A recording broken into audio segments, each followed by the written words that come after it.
tuvuga byinshi. On the new year we say a lot, Dushima Imana, thanking the Lord.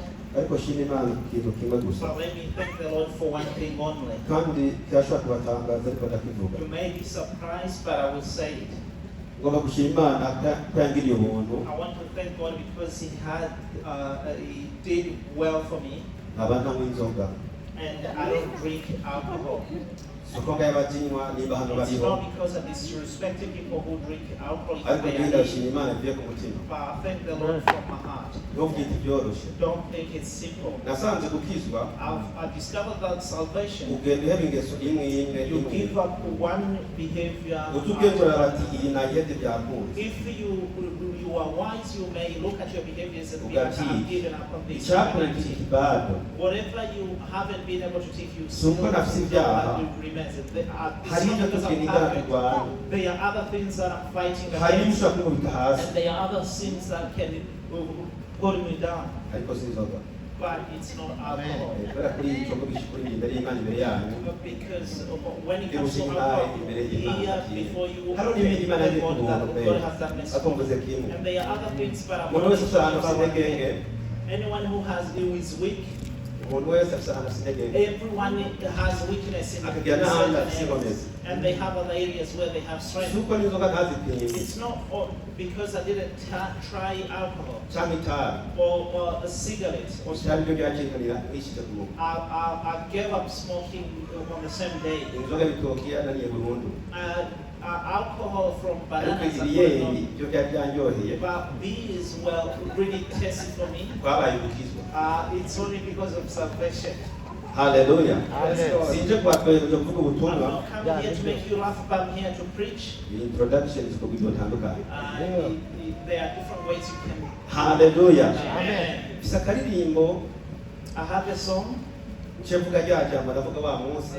and I will say the way that I said it. Nongoye ngaheza ndashima Imana. If I'm lucky and finish, I will thank God. Ntanahejeje tuzobane hanyuma. If I don't finish, we'll Kuko continue ndaza kuraba umwanya. because I'll keep checking time. Amadirimbe ijana na cumi na gatandatu mu Kirundi. 196 in Kirundi. Yifashe abandi mu kwezi. Ukwizera kwacu kurahamye pe, gushizwe kw'ijambo ry'Imana yacu, ntacyo dutinya dushikame gusa, twabonye ubuhungiro muri Yesu. Nutinye na ntaryo ndi kumwe nawe, n'Imana yawe nzokwama ngufasha, nzoguha inkomezi zo gushikama, nzogufata ukuboko ntacyo utinya. Ninakugera no kuja mu mazi, inzuzi zaho zizokurengera, ibyago byose ntibikubabaza, nibyo nirungikiye kukugeza. Inzira ntiyaca no mu muriro, uzobumva n'ubu n'ubwanje bwinshi, imbeya ntaho zizokubabura, zoba nkuvugutiye uzurame. Umuzima w'isuzumana wanje sinzowurekura n'umwa sinamba, nawe hino cyo ry'uringuza, nikizowoshikura mu kuboko.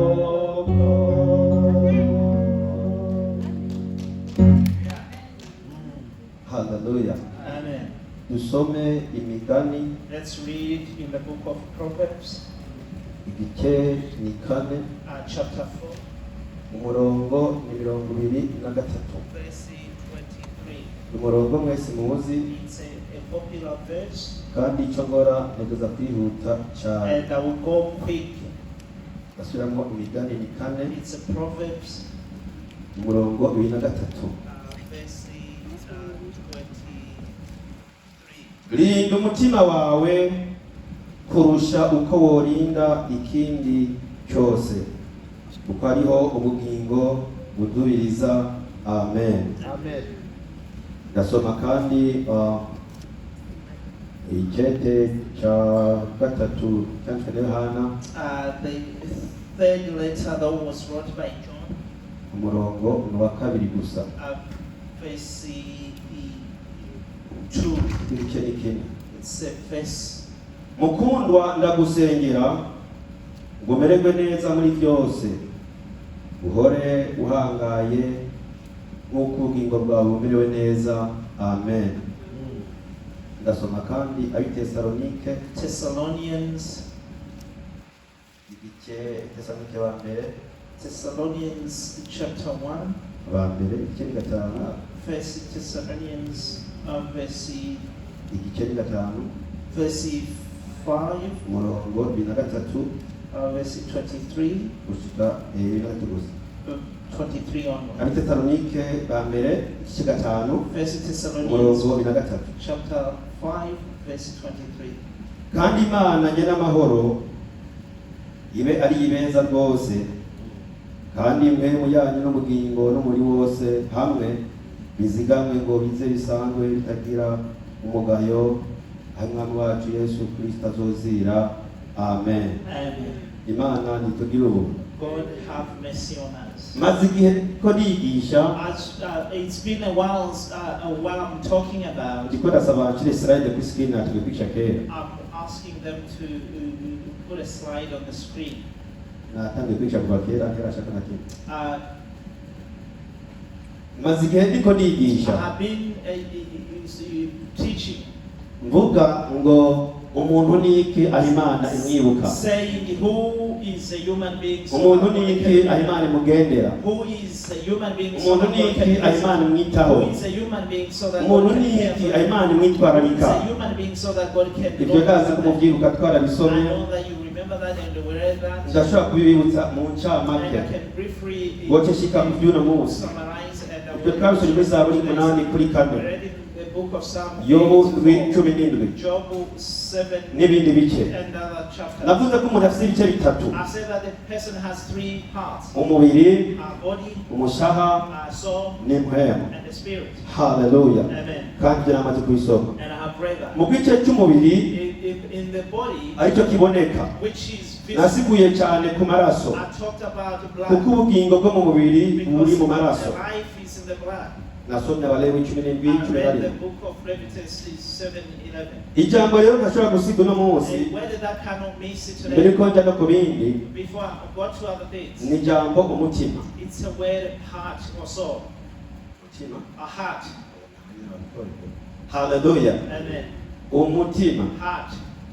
Ikintu cyo gituma ngomba kwisigura. This is why I want to expand. Kuko wavuze umutima, When I say heart, bamenya wa wundi wo ngaho utera amaraso. people know the heart. Urya nyene benshi bege mwarize, Many of you mbere understand kundusha umutima ungana uku. the heart is like this. Iruko gatoya. It's Iruko. like this.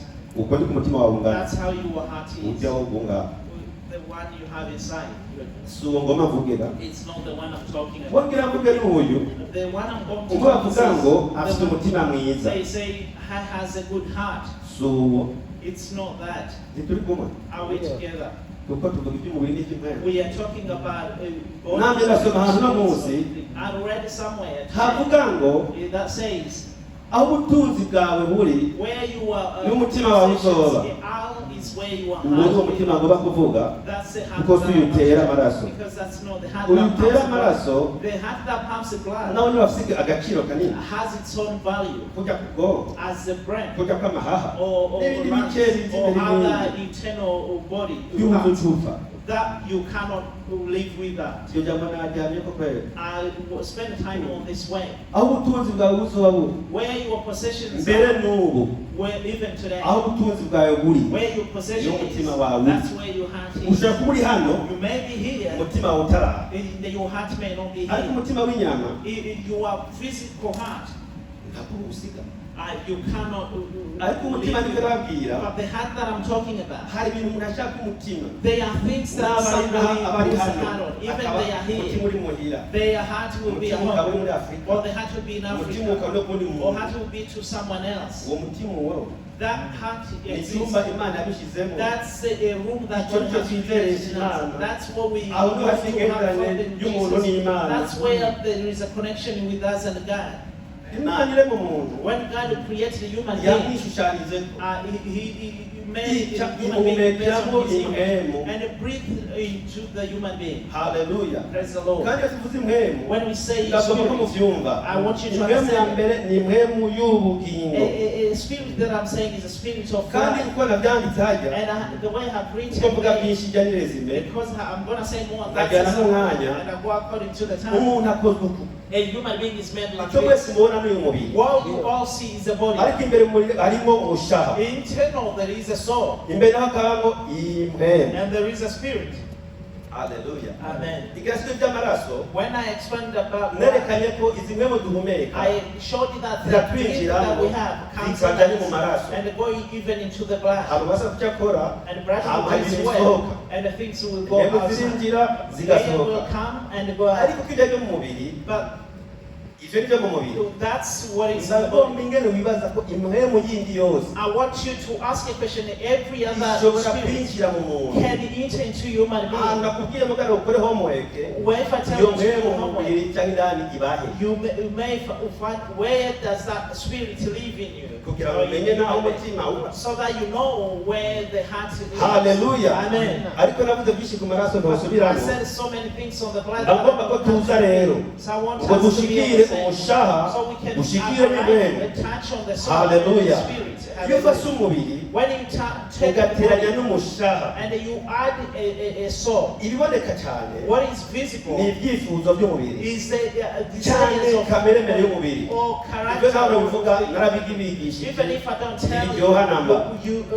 I taught you this and ariko ibanga rihambaye a rero great ariko secret, kigwa cyanjye mfise which is my lesson iyo today. ufashe umushaha When you take a soul ugateranya n'impwemu and add a spirit, bingana ubugingo equals kuko life. umushaha n'impwemu Because the soul and abantu the babitanya life is babitandukanya life. People bavuga cannot ubugingo gusa separate. ariko When uvuze you say ubugingo life, hari ibintu bibiri when you say life, you're only talking aho about two twavuye things. havuga ngo What we read is saying, rinda umutima wawe protect your heart kurusha uko n'ikindi cyose more than you protect kuko anything ubugingo else, ariho because bududubiriza that's where your life lives.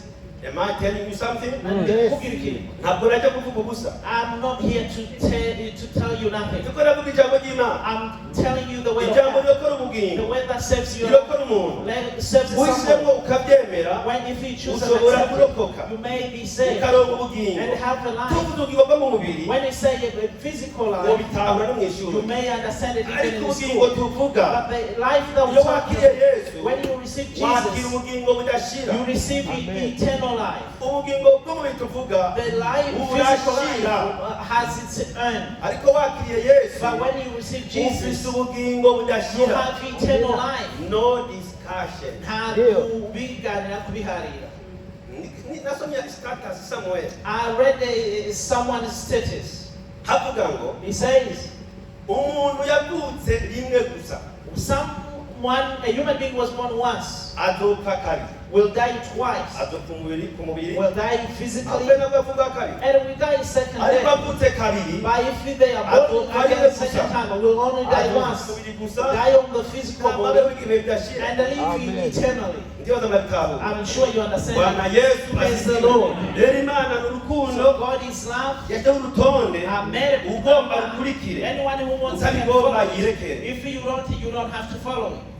hageze kuja mu ijuru When it's time to go to heaven, muzokwega umugore ngo you tugende will not take your wife n'abana or kids n'abagenzi or friends. umuntu wese afite ikintu Everyone on his position or her position. rero no kubatizwa bisanzwe Even when you go to the baptism, nta muntu abatirizwa ubundi no one can Well, be you are baptized Jesus, on the Jesus. behalf of someone else. You only get baptized on your behalf. bwana yesu Praise the asifiwe Lord. rero umutima So the heart, ni igice ngirakamaro it's a great part ku muntu for a human being. umuntu umwe yavuze ko Someone said, imana yadushyizemo God put icyumba cy'imwere a room of bread, of spirit. isano riri hagati y'umuntu n'imana The connection that exists between ahabera imigenderanire n'imana where there is a good relationship between nicyo man and gituma God, dusenga imana which is why we pray. turakeneye imana We need God. n'abatazi imana rurema And people who don't know kuko God, bakeneye imana because they need Him, barasenga they pray. ariko uko basenga But when they basenga pray, ibitandukanye they pray kuko batarongorwa na yesu cyangwa na because they mbere are not led by Jesus or Holy Spirit. n'abakarorero Let me give you an example. idini ryitwa hinduism A church that is called Hindu is a religion that is called bwana Hindu. yesu asifiwe sana Amen. bafise imana zirenga ibihumbi bitatu They have more than 3,000 gods. Abyo. Do you understand it?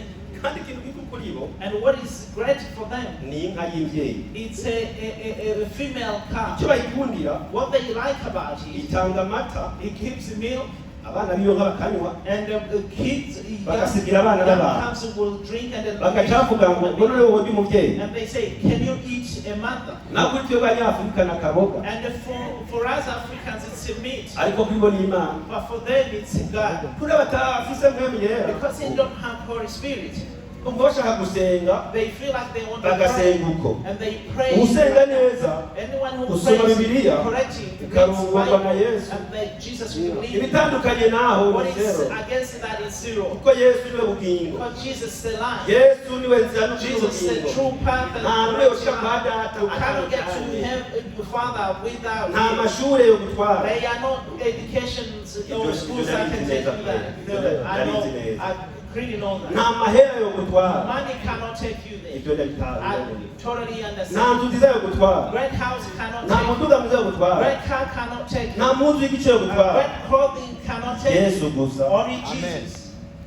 haleluya Hallelujah. ariko abantu bose rero urumva ko But all people, bakeneye gusenga they feel that they need to bamwe worship. bagashinga ibitari Other people worship in the wrong way. nawe uri gusenga byo And check yourself if you're worshiping Him incorrectly. ndagenda gusenga And I need to check myself if I worship Him abantu benshi basenga correctly. ibitari byo Because bakishishikira many people worship Him in wrong way and they Izomenyekana kuri wa encourage munsi. themselves, but they will navuga reveal ngo on that day. sinigeze When ndakumenya they will say that I never knew you, mwavuga ati mwami narataruka cyane mu you will say, isengero oh Jesus, I was jumping really Ntabyo hard in the wibuka. church. Don't you remember that? sinigeze mumenya I never knew you. mana natanga icya cumi God, I gave 10 every single day. sinigeze mumenya I never mana knew you. nafashe imfubyi n'abapfakazi God, I was helping orphans and the widows. sinigeze mumenya I never knew you. nasenga abarwaye mana I prayed barakize for the sick and they Ibisigo were healed. byarimutse. And even demons ran away. sinigeze I mumenya never knew you. ujya kumunsi tuzemenye bakunda That day, everything will be I revealed never to my knew. friends. There is a great word that I tend to kandi mu say. bintu binyohe And among the things that makes iyo me mvuze ijambo happy, abantu bakarifata when I say the word that Ndashima people Imana. can remember, I thank God. nababwiye ngo I said to you, nitugera mu gihe tuzotanga when we get to heaven, we'll be tuzotanga bintu surprised. bitatu We'll be surprised by icya three mbere things. tuzotanga Number iyo one, twisangayo we'll be surprised if we nawe have made it. niwisangayo If uzotanga you get there, you'll be kubera ibyo ucamo surprised. urabizi Because you know you are ibyo battles. kwita hasi urabizi You know your ngenda battles. tuvuye ngo batwica kwihangana My friend said that they Apana teach us to teorically. be patient, not Practically. theory. It's practice. rero Practice. mubizi So you know what you go through. haleluya Amen. uvuga ati hari nyinshi kayo You know that if I make it, izuba ari nema kabisa this will be a great ikindi celebration. tuzotangaza bazoshikayo Something else that will make us happy. bazotangara kubona abantu batashaka ko bajyayo They will be surprised to see their enemies there. haleluya Amen. hari umuntu yakora ati batabibiye Somebody may look at you and be like, you don't deserve heaven. And they think heaven can only be given given by uwo God. yihaye nta muvana If God gives you heaven, no one else can push you. none Rahabu nanditse muri Bibiliya And Rahab was written in the nta Bible. muntu yasumije Rahabu gusambana No sinner was Rahab more ari than mu Bible. Rahab, but she's written in the Bible. kandi ari mu bahizi bo kwizera And she's among the great heroes in nta the Bible. n'umwe of faith. hafuta wasomye kwa bisoma Nobody can read ko that Rahabu chapter. It's maraya written. ari umuhizi mu kwizera Rahab, great prostitute, was a hero. yakiriye abashyitsi gusa She received the ikindi kizotangaza abantu ntibashika mu what ijuru else will surprise people? niyo babura abo bashaka ko basangayo When they can't see the people they expected to be ari there, ukunda cyane they are people that ati n'akanazobura you know si that uritanga that person will get to mwari heaven. bavuga ijambo You ngo don't give mu heaven. buryo ntibatoboze ntabwo To get to heaven, you can't use a knife to go there. mvuze ko ndakuzi mbaze uko wavuze When I say that, I know you. I You know have- what you you have- have said. you have- What you haven't said, and I don't Now, know what uvuze I ko can umunsi say. I say, if you know, ubaye umwizigirwa if you are bijya mvuga byo wumvise nibyo nzi what I say, Ariko ibyo utazi bikoresha. what you don't know, you are lying. ntabyo uzi You don't know it. n'uwo mubana mu nzu ntumuzi Even the person that you live in the house, you don't know n'umwana them. wabyo ntumuzi neza Even your child, you may know nuko them. kumuharirira So don't protect them. ariko ndavuga umutima I was talking about the heart. ariko mvuga umushahara nawe But let me talk about the soul. haleluya Amen. muragomba ko ndabivuga Do you want me to say it?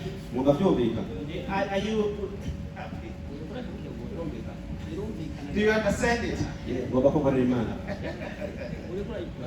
haleluya urashobora guta umwanya You may waste time. ababizi n'abakenyezi The people who know utwaye this, amezi icyenda when you umunsi kubyara agacagenda ntaboneke you know when uburohiye you ubusa give birth and you none wasengeye ubutumwa the child is dying, you know. ukabuvuga bwose ugasomna ugakora ibyo ukora byose If you have prepared hama already ntibumve and nawe do everything else, akabana people nk'abyumva don't understand. Even one person. jewe rwanda rwose niwe But gusa I'm fighting to even get abashaka one benshi person. ntacyo bitwaye People ariko want many haba people. utavuga ati amina nibyo If one person can only say amen, it's great. cyashima imana Thank God. kandi akazovyibuka n'undi munsi And that person will remember that even on another ndiko ndavuga day. umushaha I'm talking about soul. umushaha ni ihuriro ritanga urutonde rw'ubumuntu bwacu Soul is a meeting point that gives us ritanga urutonde rw'ubumuntu bwacu It- hari ibyo it gives twita us- intellect it's an intellect. ibyo twita emotions What we call emotions, n'ibyo twita will what we call will. ndabisigura ko jye nabiteguye I will explain it because I've prepared. haleluya Amen. nawe utabitegurira kukojya ibi If you haven't prepared this, you may not ndiko struggle. ndasigura umushaha gusa I'm trying to explain soul. mvuga inteye mushobora kutanihereza So I will talk about spirit and then intellect mvuga ubwenge intellect, emotion ni amarangamutima emotions. will ni uguhitamo cyangwa gufata ingingo Will is what he's saying. biva mu mushaha It comes from soul. haleluya Amen. hadi umuntu avuze ko afite icyo bitatu Someone Abantu has babona umubiri three gusa. parts, but Ariko people mvuze cannot umushaha, see your body. But when I say soul, ngo mumenye mental health just to know Niba ubivuye naho, when I say ugomba spirit, kuvuga spiritual life spiritual life. haleluya Amen. rero umuntu agira icyo bitatu So a person has abantu bavuga ngo umuntu three w'imbere parts. People say ariko jyewe umuntu w'imbere ndabona ibintu bibiri a person that can see the three things. n'abadakijijwe barafite umuntu w'imbere wabo People who are adakijijwe not saved, they even have n'abafite internal umuntu wabo agizwe soul. n'akijijwe They have the soul, but they are rero not abafite saved. bariki bafise uwoteko adafise Christians or saved people, they have usanga something that ndavuge the person uba doesn't have. ukijijwe cyangwa udakijijwe If you are either saved or not, haleluya amen. umushahara ni igice kiri hagati y'imwemu yacu n'umubiri wacu Soul is in the between our body and our soul. ni igice kibwira umubiri icyo gukora It's a great body that tells our body what to do.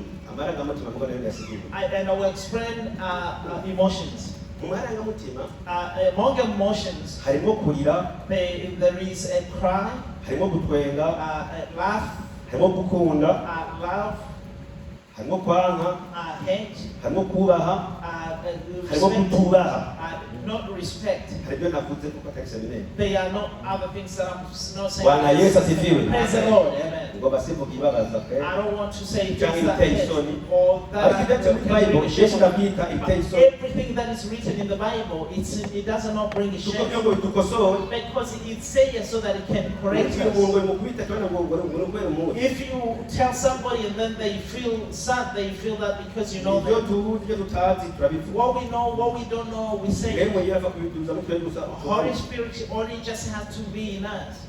Hallelujah. Amen. Rero So, ugerageze gutyo uravuga ngo n'ibyifuzo by'umubiri physical desires. ngo muhuze ibyo ndiko navuga I want to connect what I'm saying n'ibyifuzo by'umubiri.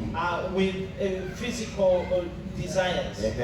Rero umushaha So, ni igice cyo mu buryo bw'impwemu it's a part of spirit kitaboneka that cannot be seen, ariko kiri imbere muri twebwe but existing inside aricyo us, kirongora umubiri. which leads our body. Bingomba ko mubyibuka I want you to remember this. umubiri, Our body, umushaha, our soul, impwemu and the spirit. kandi gusa umutima. And that's not a heart. Hallelujah. Amen. Niho bicagira abantu byose. Which is why you can confuse a lot of people. Umutima n'ubugingo ariko Other people confuse that it's an animal soul.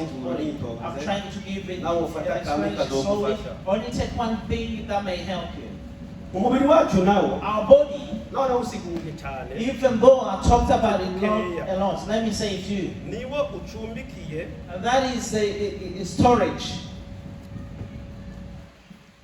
niwo ucumbikiye It's a storage impwemu n'umushaha. for the soul and the spirit. Impwemu n'umushaha biri imbere mu mubiri. The soul and the spirit Umubiri is in the w'ikijugusa, body. So cyakigurira the gusa. body is like a building. urumva ko umubiri uhagana ku mandembe. So you understand that the body gives like hari aho command. biva kugira ngo ukore ikibi, It comes from somewhere to do hari something. n'aho biva ngo ukore icyiza, hari n'aho biva ngo ukore icyiza. It comes from somewhere to do good, nicyo gituma inkoni which is why a stick ishikira igufa touches a ishikira bone ingeso, but does not touch the behavior. ariko mpwemu yera But Holy Spirit arashobora kwagiriza umuntu icyaha